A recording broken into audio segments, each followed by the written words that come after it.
Bonjour à tous et bienvenue sur Jurassic Hack. Aujourd'hui, on s'attaque à la machine Calamity de Hack the Box. Au-delà de son aspect très CTF, celle-ci est particulièrement difficile lors de la phase d'élévation de privilèges. En effet, elle requiert de bonnes compétences en reverse engineering ainsi qu'en exploitation de corruption mémoire. Suite au scan Nmap, deux ports ont été découverts, le port 22 et le port 80. Nous allons donc ouvrir un nouveau navigateur et nous connecter sur le port 80. Il est à noter qu'un proxy burp a également été activé à l'aide du plugin Foxy Proxy. Celui-ci nous sera utile plus tard pour notre accès initial. Dans le cas présent, le site découvert ne semble pas présenter de fonctionnalités ou de menu. Nous allons donc retourner sur notre terminal et exécuter la commande GoBuster afin de tenter d'énumérer les répertoires et les fichiers. Pour ce faire, nous allons spécifier les paramètres "-u suivi de l'URL, puis "-w suivi du dictionnaire à utiliser. Également dans le cas présent, nous allons spécifier le paramètre "-x afin d'ajouter l'extension PHP au fichier testé. Ici, les premiers résultats montrent une page nommée admin.php ainsi qu'un répertoire Uploads. Nous allons donc retourner sur notre navigateur et regarder le contenu du répertoire Uploads. Dans le cas présent, celui-ci ne contient aucun document. Nous allons donc tenter d'accéder à la page nommée admin.php.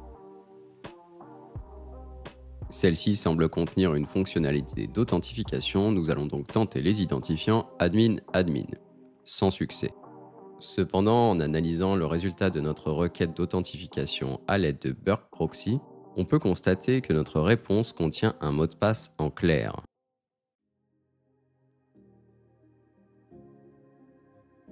Nous allons donc retourner sur notre navigateur et tenter de nous authentifier en tant qu'admin avec le mot de passe découvert. Une fois authentifié sur le site, on peut constater une fonctionnalité qui semble interpréter du code HTML. Cependant, comme dans beaucoup de challenges, il est possible qu'il puisse interpréter également du code PHP. Nous allons donc écrire un petit morceau de code PHP permettant d'afficher le PHP info.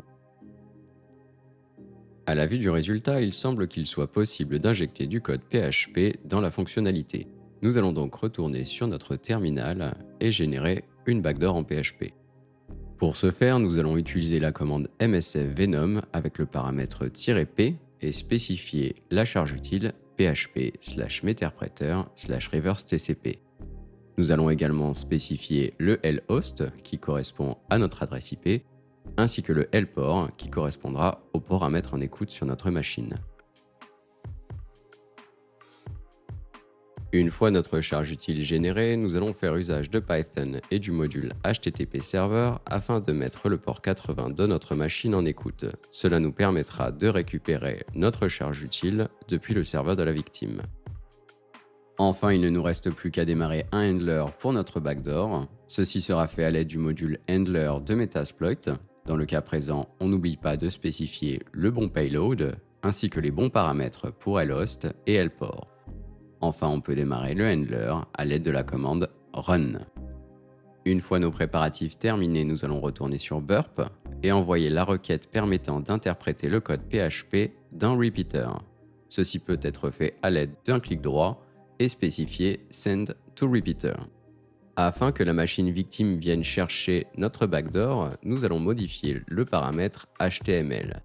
Ici, le code spécifié sera simplement une commande système PHP faisant un wget sur notre serveur web et stockant notre backdoor dans le répertoire Uploads. Il est à noter que pour que le serveur interprète correctement notre requête, il est nécessaire de l'encoder. Nous allons donc faire usage de la fonctionnalité d'encodage URL encode de Burp. Une fois notre requête encodée, nous allons pouvoir envoyer celle-ci. On peut constater le HTTP 200 de la part du serveur. Et si l'on retourne sur notre terminal, on peut voir que le serveur a bien téléchargé shell.php. Nous allons donc retourner sur notre navigateur, puis nous diriger vers le répertoire /uploads. Il ne reste plus qu'à cliquer sur shell.php et nous devrions obtenir un shell dans notre terminal. Dans le cas présent, la commande getUID nous indique que nous n'avons pas de privilège particulier sur la machine. Cependant, il est possible d'aller lire le flag utilisateur présent dans Xalvas. Nous allons donc faire un cat/home/xalvas/user.txt.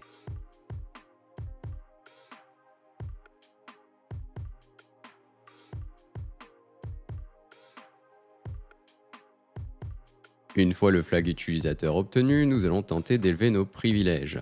Ici, nous allons aborder l'aspect un petit peu CTF de la machine.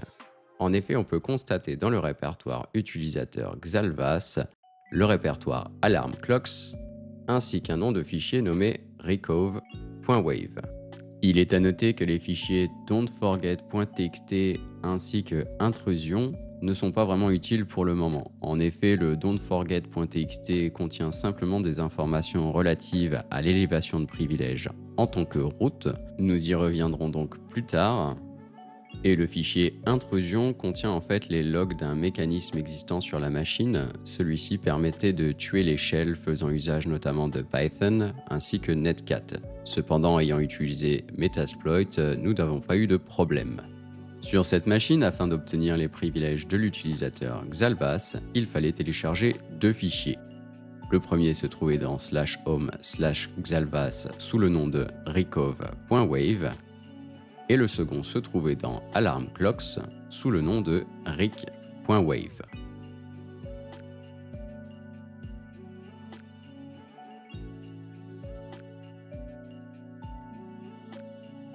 Une fois ces fichiers téléchargés, nous allons pouvoir les analyser à l'aide d'Audacity.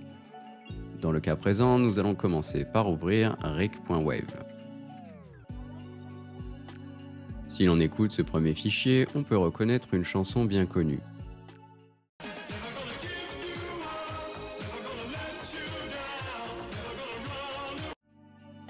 Bien, après cet instant nostalgie, nous allons pouvoir ouvrir le second fichier, nommé recove.wave.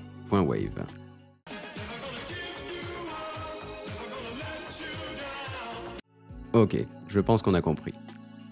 Ici, l'astuce était d'ouvrir les deux fichiers dans une même instance Audacity et d'inverser le son de l'une des pistes.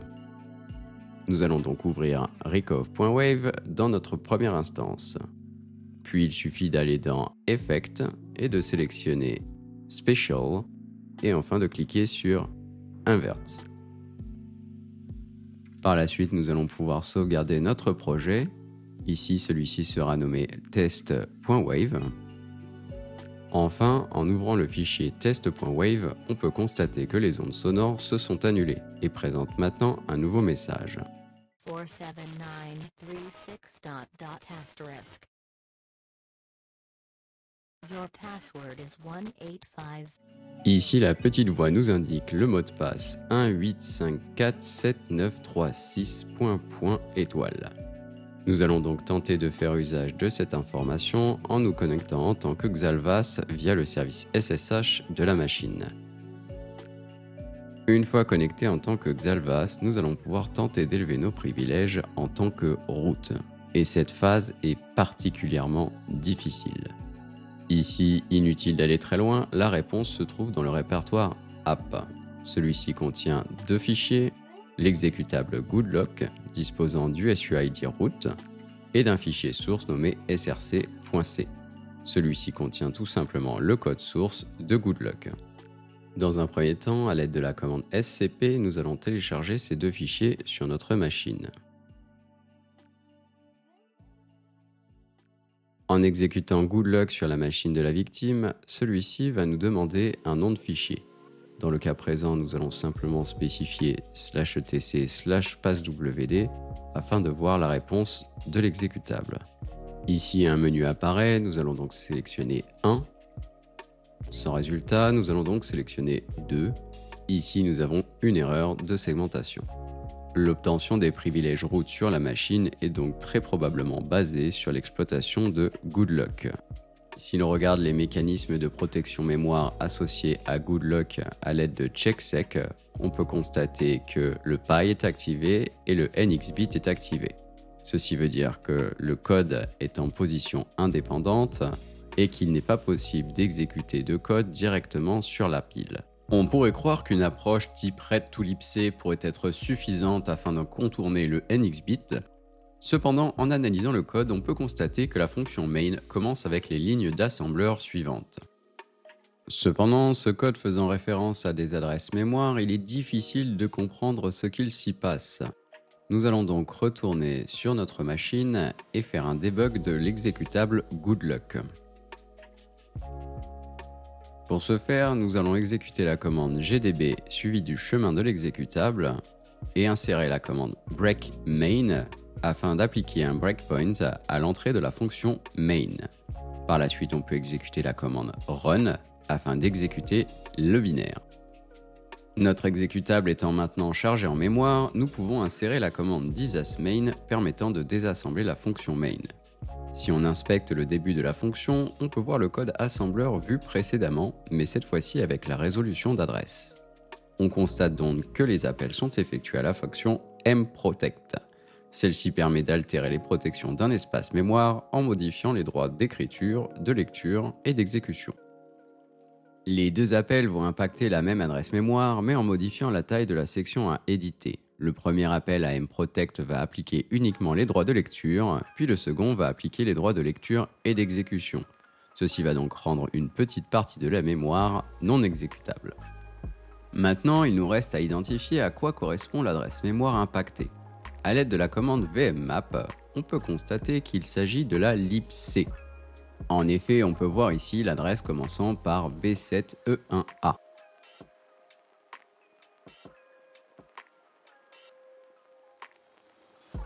Afin de voir quelle partie de la libc est mise en lecture, nous allons simplement appliquer un breakpoint juste après les deux appels à mprotect.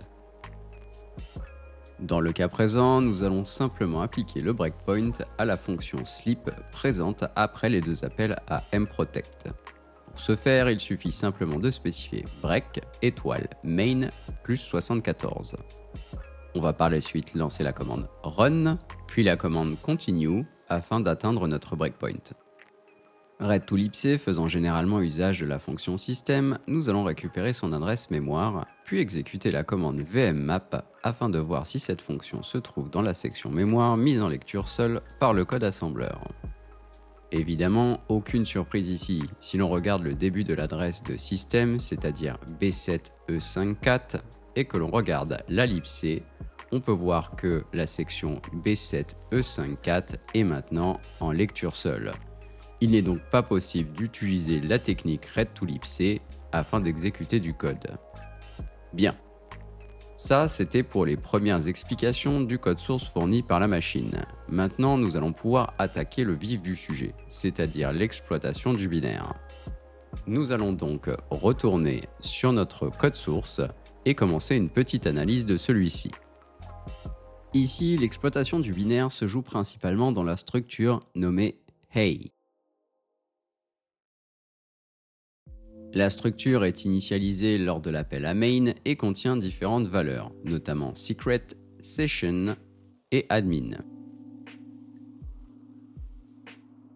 Ici, notre premier objectif est d'exploiter un buffer overflow dans la fonction createUsername afin que la fonction printDeb déclenchée par l'option 2 n'affiche pas la session, mais plutôt le secret.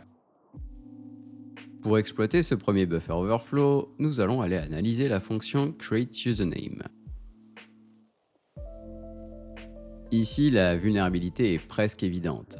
En effet, la valeur de eSize fait 4 octets, tandis que la valeur de uSize fait 12 octets. La fonction copy va donc venir stocker 12 octets dans une variable de 4 octets. Je vous laisse imaginer la suite. Étant donné que nous souhaitons obtenir la valeur de secret, il faudrait modifier le pointeur de la structure hey de 8 octets, afin qu'au lieu de pointer vers session, il pointe vers secret. Ceci permettrait de faire fuiter la valeur lors de l'appel à printDeb. Évidemment, afin d'effectuer cette opération, nous avons besoin de connaître l'adresse du pointeur de la structure hey. Ceci est relativement simple, il suffit d'analyser la fonction main à l'emplacement où celle-ci initialise la structure. Ici on peut voir des références à EBX plus 68 qui correspondent au pointeur de la structure. Afin d'obtenir la bonne valeur à écraser, nous allons simplement utiliser la commande p ebx-8. Notez que l'analyse complète de la vulnérabilité pourrait faire l'objet d'une vidéo de plus d'1 heure. L'objectif étant de résoudre l'énigme, je vais passer quelques détails sous silence et nous allons nous attaquer au code d'exploitation. Cette première partie de code est relativement simple, nous allons nous connecter à la machine puis créer un fichier dans le répertoire temp. Celui-ci contient notre premier buffer overflow qui vient réécrire le pointeur de structure suivi d'un appel à printdeb via l'option 2. Enfin, nous venons récupérer la valeur de secret à l'aide d'une regex. Une fois cette première preuve de concept sauvegardée, nous allons retourner sur notre terminal et tenter d'exécuter celle-ci. Si tout se déroule correctement, nous devrions pouvoir récupérer la valeur de secrets.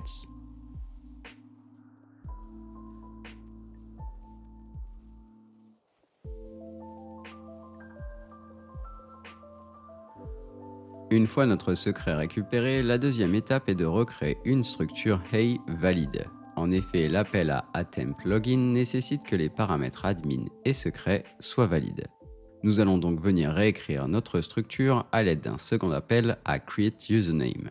Ceci peut être fait via l'option 4. Enfin, nous pouvons appeler la fonction attemptLogin qui va permettre l'exploitation d'un autre buffer overflow présent dans la fonction debug. Une fois notre preuve de concept sauvegardée, nous allons pouvoir vérifier si tout fonctionne correctement. Ici, on peut constater que l'appel à la fonction attemptDebug est réussi. Celle-ci nous offre plusieurs informations permettant l'exploitation du binaire. On retrouve notamment l'adresse de notre buffer ainsi que l'espace mémoire alloué à la pile. Évidemment, le NX-bit étant activé, il va falloir rendre la stack exécutable. Cependant, bien que la commande système ne soit pas accessible, il est possible de faire usage de la fonction mprotect et de rendre la stack exécutable afin d'obtenir un shell sur la machine. Nous allons donc compléter notre exploit avec le code suivant. Dans un premier temps, nous allons simplement ajouter une regex qui va venir récupérer l'adresse de notre buffer ainsi que l'adresse de la pile. Par la suite, nous allons retourner sur notre debugger et venir chercher l'adresse de mprotect. Ici, c'est très simple, il suffit de faire p mprotect. Ayant maintenant connaissance de cette adresse, nous allons pouvoir l'utiliser dans notre code d'exploitation. Dans le cas présent, afin de gagner du temps, j'ai déjà identifié la taille de buffer permettant l'écrasement du pointeur d'instruction, ici 76 caractères. Le shellcode va simplement rendre la stack exécutable et offrir un shell sur la machine. Si l'on exécute notre code d'exploitation, nous devrions obtenir un shell root sur la machine. Enfin, après tant d'efforts, nous pouvons faire cat /root/root.txt.